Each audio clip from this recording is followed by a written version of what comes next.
Oi, pessoal! A aula de hoje é sobre instrumentos ópticos. Mas o que é instrumentos ópticos? Instrumentos ópticos são todos aqueles aparelhos que têm como objetivo facilitar a visualização de determinado objeto. Por exemplo, podemos citar aqui como instrumento óptico o óculos, a lupa, o binóculos, a luneta, entre outros. Então, todos os equipamentos que têm como objetivo facilitar a visualização de um corpo, ele é classificado como instrumento óptico. Então, o que eu vou apresentar aqui para vocês são alguns instrumentos ópticos classificados como aqueles principais em relação ao seu funcionamento. Antes de tudo, vamos aqui às leis utilizadas. As leis para os instrumentos ópticos são as mesmas leis que aprendemos referentes às lentes esféricas. No caso aqui, falo sobre a lei de Gauss, que já conhecemos, que é dada como sendo 1 sobre o foco, igual a 1 sobre P, esse P aqui é a distância do objeto até a lente, mais 1 sobre P', onde esse P' é a distância da imagem do objeto até a lente. A outra fórmula utilizada é a do aumento linear transversal. O aumento linear transversal é dado como sendo a razão do tamanho da imagem do objeto pelo tamanho do objeto. No caso aqui, I sobre O.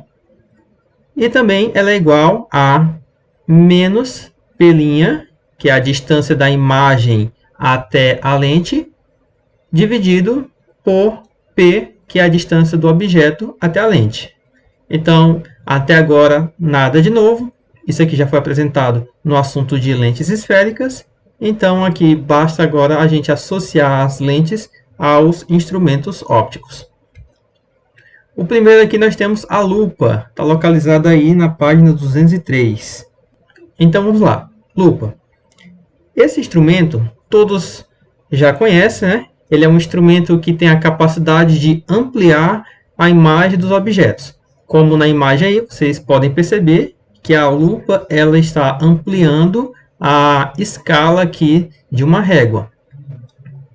Então, como é que funciona uma lupa? Vamos colocar aqui o esquema dessa lupa. Nesse esquema aqui, nós temos essa seta dupla apontando para cima e para baixo. Ela vai representar a lente da lupa. Essa lente aqui ela é uma lente convergente. Esse eixo que corta a lente ao meio, ela é chamado de eixo principal. E o eixo principal tem alguns pontos, que nós já conhecemos como sendo esse ponto aqui, o A, é o ponto antiprincipal. Esse outro aqui é o ponto F, que é o foco da lente. Esse O é o centro óptico da lente. E o F' aqui, no caso, é o foco da lente, mais referente à imagem. Existem dois focos, dois tipos de focos, assim como existem dois tipos de pontos antiprincipal. Esse que não tem a linha do lado são os pontos antiprincipais e o foco do objeto. É desse lado que será colocado o objeto. E onde tem a linha é o foco e o ponto antiprincipal da imagem. Geralmente é onde será projetado a imagem. Mas atenção, nem sempre a imagem ficará desse lado, tá? Como veremos agora. Observe o seguinte, aqui nós temos um objeto. Para podermos saber aonde vai ficar a imagem do objeto, vamos pegar dois raios de luz. O primeiro raio de luz eu vou colocar aqui, ó, incidindo paralelo ao eixo principal. E nós sabemos que toda vez que esse raio de luz incide paralelo ao eixo principal, quando ele refrata passando pelo foco. O outro raio de luz, vou pegar um raio de luz que vai pegar do topo do objeto e passar pelo centro óptico. Nessa situação, sabemos que ao passar pelo centro óptico, ele segue sem sofrer desvios. Então, os dois raios de luz, observa que eles não se cruzam, mas também eles não são paralelos ao refratar essa lente. Então, o que podemos fazer? Podemos prolongar os raios de luz. Prolongando esse primeiro raio de luz e prolongando o segundo raio de luz, observamos que aqui, nesse exato ponto, eles acabam se cruzando. Então, nesse cruzamento é onde será formado a imagem. E olha só, aqui nós temos uma imagem que ela é maior do que o objeto, ela é direita, porque ela tem a mesma posição que o objeto, e como ela está do lado do objeto, é classificada como imagem virtual. Mas isso aí já sabíamos. Então, a lupa, para que ela funcione, para que ela tenha uma imagem maior, é necessário que o objeto ele seja posto entre o foco e o centro óptico da lente. Somente dessa forma, a imagem do objeto será ampliada. Se eu fizer o contrário, se eu colocar esse objeto para trás, no caso, a imagem dele não será dessa forma, tá? Não será ampliada, ela será menor e invertida. Se você quiser, você pode fazer um teste, caso você tenha uma lupa em casa, pega essa lupa e olha através dela alguma coisa que está bem longe.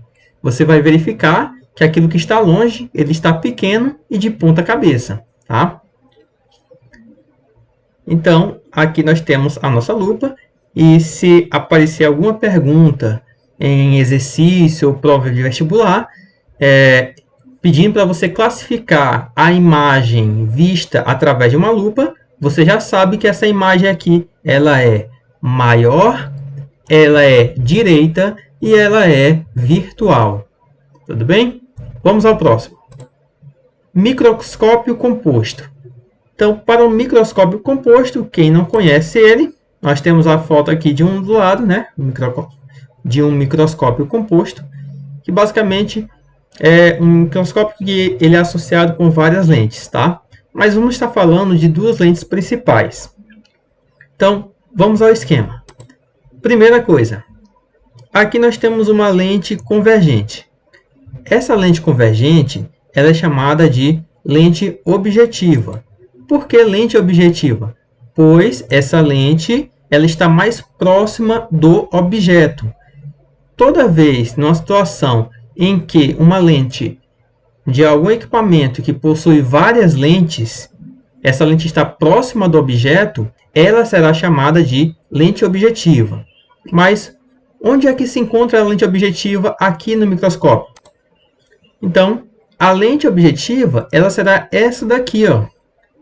Aqui, nesse caso, como é um microscópio composto, mais moderno, ele tem 3 lentes objetivas. Tem uma aqui, outra aqui e outra lá no final. Então, essa lente objetiva é aquela que aponta para o objeto a ser observado. Essa lente objetiva, ela tem seus focos. Aqui à esquerda, o foco do objeto, e aqui à direita, o foco da imagem. Você repara que aqui tem o número 1 que está sendo colocado, porque no caso, ela aqui vai ser a nossa primeira lente. Então, como primeira lente, é colocado o número 1 aqui. Então, é o foco do objeto 1 e o foco da imagem 1, para a lente 1. Tudo bem? Colocando aqui a segunda lente, a lente ocular. Olha, repara que agora é a segunda lente. Então, temos o número 2. Essa lente ocular ela é localizada exatamente nesse ponto aqui. Como o nome já sugere, a lente ocular é onde o observador irá se aproximar para olhar aquele objeto. Então, temos a lente objetiva, aponta para o objeto, e a lente ocular ela estará sendo utilizada pelo observador. Então, a lente ocular ela também tem seus focos. Nós temos aqui ó, o foco 2, que é o foco do objeto, e o foco linha 2, que é para a imagem do objeto. Então, se eu colocar um objeto nessa posição, como é que eu vou acabar visualizando através da lente ocular? Como é que vai ser? Vamos fazer da forma que sempre fizemos, utilizando 2 raios de luz para poder entender como será formado a imagem. Então, Traçando um raio de luz do topo do objeto paralelo ao eixo principal, ao incidir nessa lente objetiva, como é uma lente convergente, esse raio de luz ele é refratado passando pelo foco dessa lente. Então, ele vai refratar, passou pelo foco e segue em frente. O outro raio de luz que eu vou pegar do objeto, eu vou pegar do topo do objeto e passar direto pelo centro óptico dessa lente. E como todos já sabem, ao fazer isso, ele segue sem sofrer desvio. Nesse ponto onde esses dois raios de luz refratados se encontraram, é onde será formada a imagem. Então, aqui nós temos a imagem I1. Essa imagem ela é uma imagem relativa à primeira lente, a lente objetiva. Então, olha o que essa imagem ela é. Ela é uma imagem maior em relação ao objeto. Ela é uma imagem real, pois ela está do lado oposto do objeto. E ela é uma imagem invertida, pois ela está de ponta cabeça em relação ao objeto. Certo? Até aí o trabalho da primeira lente foi feito. Agora a segunda lente. Para a segunda lente, essa lente aqui ela não vai visualizar esse objeto, não. O objetivo dessa lente é visualizar a imagem gerada pela primeira lente. Agora, nessa situação, essa imagem ela não vai ser mais imagem. Ela vai se comportar como objeto. Então, se ela se comporta como objeto, podemos traçar aqui um raio de luz do topo desse objeto, paralelo ao centro óptico, em direção à lente. E esse raio de luz, como ele é paralelo ao centro óptico, quando ele refratar, ele irá passar pelo foco 2, o foco 2 da imagem. O segundo raio de luz que eu vou pegar desse objeto, ele vai vir do topo e vai passar pelo centro óptico da segunda lente. Dessa forma aqui. E mais uma vez, vocês observam que os raios de luz eles não se cruzaram desse lado. Porém, como eles não são paralelos, podemos fazer o prolongamento dos dois raios de luz. E ao fazer esse prolongamento, observamos que eles acabam se cruzando em um certo ponto. Nesse ponto é formado a imagem do objeto. E aqui nós temos o observador enxergando esse objeto com esse tamanho. Tá? Então, ao colocar alguma coisa bem pequena, muito pequena mesmo, quando o observador visualizar aquele objeto pelo microscópio, ele vai ver aquele objeto ampliado. Então, esse aqui é o funcionamento para o microscópio composto. A luneta.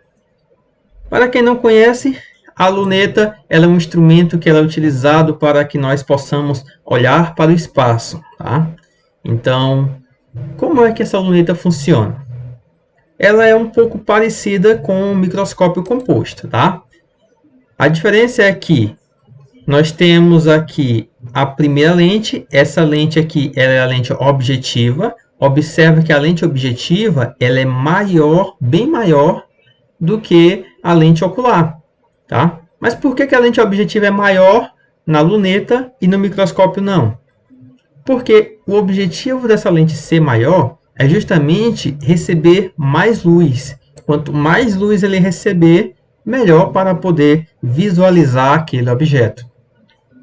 Então, lente objetiva 1, ele possui um foco aqui, foco f'1, no caso, para quem já está esperto, quando tem a linha, é o foco da imagem. Então, nós temos o foco da imagem relativa ao objeto. E aqui nós temos o objeto. Vamos entender como é que acontece aqui a projeção da imagem do objeto. Nessa situação, o objeto ele encontra-se muito longe da luneta. Então, podemos dizer que essa imagem do objeto aqui, esse objeto, ele tem uma distância que tende para o infinito. E nós sabemos que quando o objeto está muito longe, está tendendo para o infinito, seus raios de luz incidem paralelos. Então, nós temos dois raios de luz aqui, paralelos. Porém, eles são paralelos entre si. eles não são paralelos em relação a esse eixo, que é o eixo principal. O que acontece quando esses raios acabam refratando? Quando esse raio refrata, nós já sabemos que eles vão se encontrar em um certo ponto. Mas observa, eles não vão passar a se cruzar em cima do foco. Eles vão se encontrar num ponto que é localizado na mesma linha do foco. Esse ponto onde eles se encontram é chamado de foco secundário. Isso aqui foi ensinado também no assunto sobre lentes. Nesse ponto onde eles se encontraram é onde é formado a imagem desse objeto. Então aqui nós temos a imagem I1. Então, nesse ponto aqui, a primeira lente já fez o seu trabalho. Precisamos agora de uma segunda lente para poder melhorar essa imagem aqui, para que possamos enxergar com um pouco mais de qualidade. Então aqui nós temos a segunda lente, que é a lente por onde o observador irá observar aquele objeto, a lente ocular. Lembrando que essa lente ela não vai olhar diretamente para o objeto, ela vai visualizar exatamente a imagem projetada pela primeira lente, certo? Então, lembrando aqui que a lente ocular, ela também possui os seus focos. Nós temos aqui o foco 2, referente à segunda lente, é o foco do objeto, e o foco linha 2, que é o foco da imagem referente à segunda lente. Nessa situação aqui, essa imagem será tratada agora como objeto. Vamos pegar dois raios de luz para poder entender como é que a imagem será vista através dessa segunda lente. O primeiro raio de luz ele será paralelo em relação ao eixo principal, incidindo sobre a lente. Toda vez que isso acontece, ao refratar, ele passa lá pelo foco. O segundo raio de luz ele vai passar bem aqui no centro óptico e segue direto sem sofrer desvio. Novamente, o raio ele acaba não se cruzando, porém, os seus prolongamentos eles se cruzam em um certo ponto. E nesse certo ponto é formado a imagem, e aqui nós temos a imagem I2, que é referente à lente 2. Então, isso aqui, nesse exato momento, o observador, ao enxergar um objeto muito longe, ele acaba tendo a visão desse objeto um pouco maior em relação ao objeto, tendo uma imagem um pouco mais nítida em relação ao que era antes. O telescópio refletor. Esse aparelho ele tem a mesma função que a luneta, que é visualizar objetos que estão situados a uma distância muito longa, objetos que tendem ao infinito. Então, qual é a diferença entre o telescópio refletor e a luneta? A diferença é que o telescópio refletor ele utiliza-se de espelhos para poder gerar uma imagem para o observador. Então, como funciona o telescópio refletor?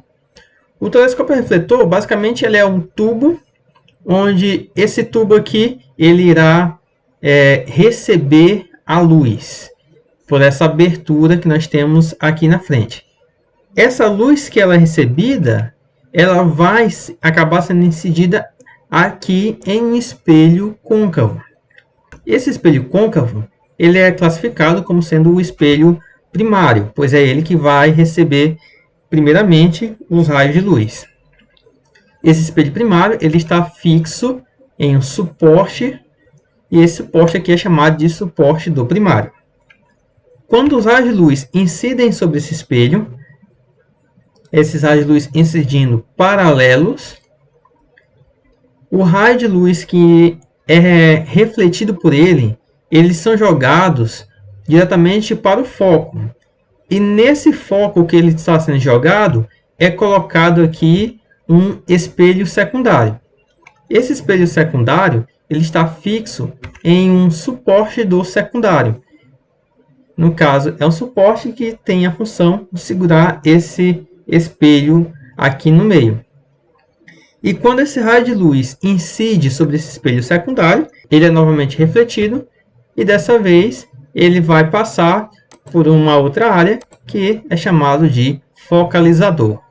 E é nesse ponto aqui que o observador irá pôr seus olhos para estar observando a determinado corpo celestial. A máquina fotográfica. Esse equipamento é um equipamento que é bastante abordado. Nós vemos exemplos dele aí desde o início do assunto de óptica geométrica, mas aqui nós vamos entender um pouquinho melhor como é que a imagem ela é trabalhada pela máquina. A máquina fotográfica, como todos já sabem, ela é uma câmara escura fechada. Então aqui eu coloquei ela aberta, pois aqui na frente vai existir uma lente, essa lente sendo convergente, e ela também tem os seus focos. No caso desse lado, vai ser o foco do objeto. Ao colocar um objeto na frente da máquina, os raios de luz que vêm de cima, passando pela lente, bem no centro óptico da lente, ele segue em frente e incide sobre um certo ponto aqui. E a mesma coisa acontece com o raio de luz que vai pegar da base do objeto, passa pelo centro óptico da lente e incide sobre um ponto lá ao fundo da máquina. Nesse ponto aqui é onde será formado a imagem. Para que essa imagem seja gravada, as máquinas fotográficas mais antigas, elas utilizavam filmes. Era colocado uns filmes fotossensíveis que no momento que a luz incidia sobre ele, acabava queimando e gerando aquela imagem que nós conhecemos daquelas fotografias antigas. Atualmente as câmeras digitais elas utilizam sensores de luz aqui ao fundo. E esses sensores de luz, ao receber aquela luz nesse exato ponto, eles gravam aqueles dados sobre a luz e jogam para o processador, e assim o processador vai interpretar e categorizar cada pixel até formar uma imagem bem nítida daquele objeto. Então a máquina fotográfica ela é bem simples. Para ter uma imagem dessa forma é sempre necessário que o objeto ele esteja localizado depois do foco. Tá? Então assim nós temos uma imagem que ela é classificada como menor, invertida e é uma imagem real. Então vou resolver aqui umas questões sobre o assunto para assim fortalecer um pouco mais o aprendizado sobre o assunto. Então vamos lá, pessoal. Esse exemplo está localizado no livro de vocês, aí na página 210, e é a questão de número 6. Então vamos lá. Uma máquina fotográfica com lente de distância focal igual a 6 centímetros. Vou anotar aqui o dado. A distância focal igual a 6 centímetros é usada para fotografar uma pessoa com 1,80 m de altura. No caso aqui, essa pessoa estará se comportando como objeto. Então, vou colocar aqui, o objeto tem 1,8 metros. De forma que sua imagem no filme tenha altura de 3 centímetros. Então, a imagem dessa pessoa tem 3 centímetros, então a imagem I é igual a 3 centímetros. Nessas condições, determine, letra A característica da imagem formada no filme. Então, essa letra aí, ele vai querer saber como é que vai estar sendo formado a imagem, que tipo de característica ele tem. Então, vejamos o seguinte. A máquina ela tem uma distância focal de 6 centímetros e, como sabemos, a máquina fotográfica ela vai utilizar uma lente convergente. Então, olha só essa situação. Nós temos a lente aqui da máquina, que essa é a lente convergente. Aqui o eixo principal. E em um dado ponto, nós temos a pessoa que vai ter 1,80 m. E do outro lado, vai ser formado a imagem.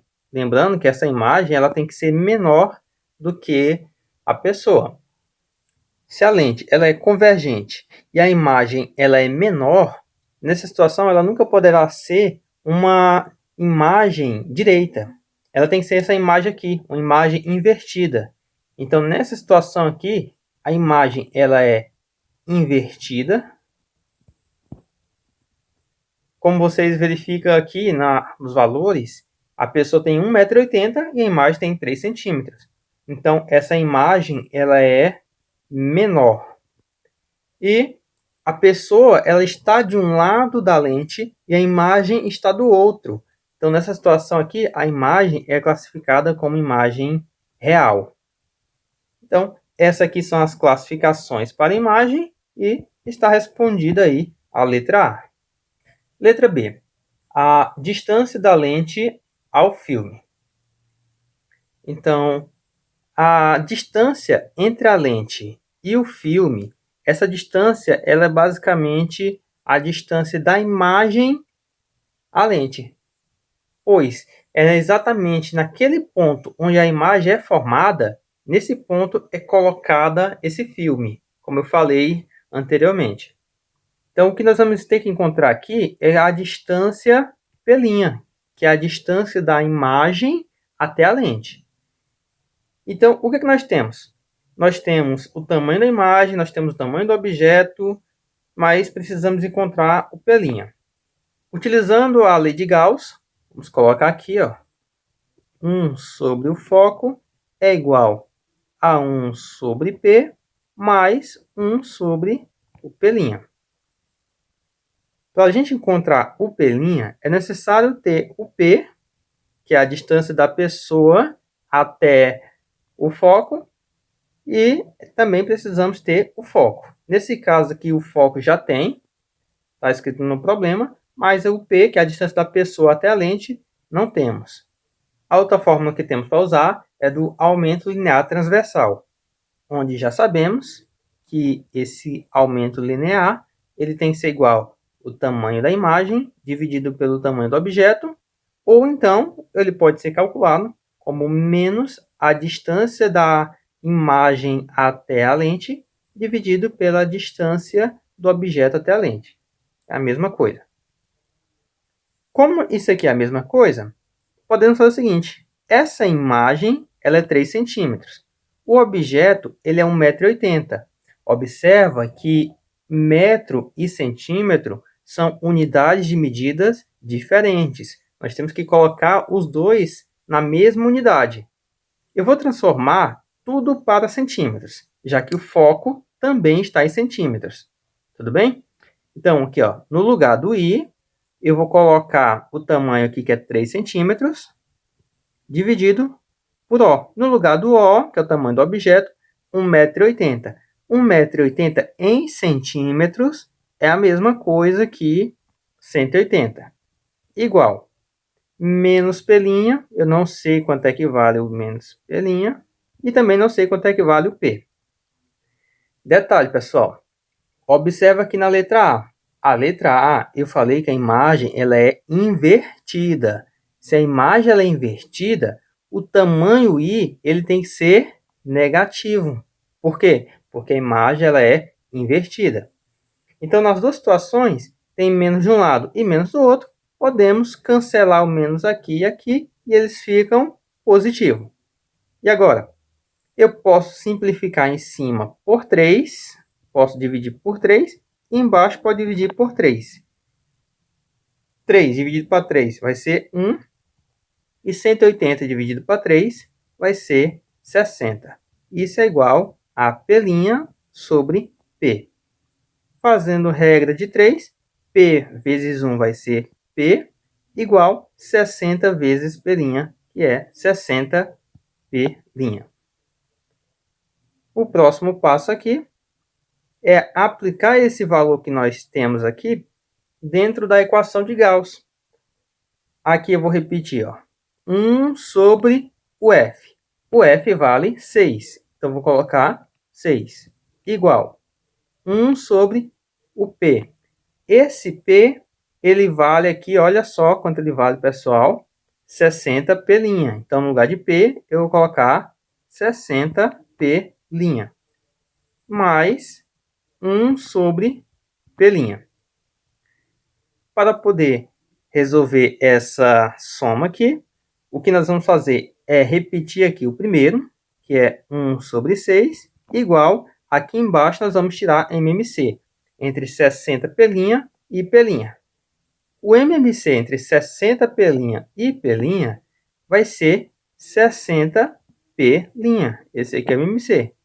Se eu dividir 60p' por 60p', o resultado é 1. E 1 vezes 1, 1. 60p' dividido por p', o resultado é 60. E 60 vezes 1 vai dar 60. O sinal entre eles é mais, então repete. Eu vou inverter aqui a situação. Eu vou colocar 6 em cima e 1 embaixo. Igual, esse aqui vai ficar 60p' em cima. E aqui nós temos 1 mais 60, que vai dar 61. Posso pegar esse 61 e passar para o outro lado multiplicando. E esse 60 que está multiplicando pelo p', posso passar para baixo dividindo. Então, vai ficar 6 vezes 61. E aqui embaixo, 60 vezes 1. Ou 1 vezes 60, tanto faz. Igual o p'. Para resolver isso aqui facilmente, você pode fazer o seguinte. Dividir 6 por 6. 6 dividido para 6 é 1. E 1 vezes 61 é 61. Já que eu dividi esse aqui por 6, eu vou dividir esse 60 por 6. 60 dividido para 6 é 10. E 10 vezes 1, 10. Igual p'. 61 dividido para 10 vai dar 6,1. Então, p' é igual a 6,1 centímetros. E essa aqui vai ser a resposta do problema. O problema estava pedindo aí a distância da lente ao filme, que é o p', e está aí a resposta. 6,1 centímetros. Letra C. A distância da lente à pessoa fotografada. Nessa situação aqui, a letra C, ele está querendo encontrar quanto é que vale o P. Quanto é que vale P? Olha, observando aqui na letra B, nós sabemos que o P ele é igual a 60 vezes P'. Então, aqui, P é igual a 60 vezes o P'. E quanto é que vale o P'? Está aqui, pessoal, 6,1. Então, é 60 vezes 6,1. P' é igual. 6 vezes 1 é 6. E 6 vezes 6, 36. Então, nós temos aí 366 centímetros. Se transformar para metros, é a mesma coisa que 3,66 metros. Aí a resposta para a letra C e fim de problema. Então é isso, pessoal. Não tem muito segredo a respeito desse resolução de problemas, tá? Basicamente todos eles vão ser a mesma coisa, vai ter o mesmo princípio, a gente vai estar sempre utilizando a lei de Gauss, e outras situações estaremos utilizando aí o aumento linear transversal, tá? Eu espero ter ajudado a compreensão do assunto e nos vemos na próxima aula. Até mais!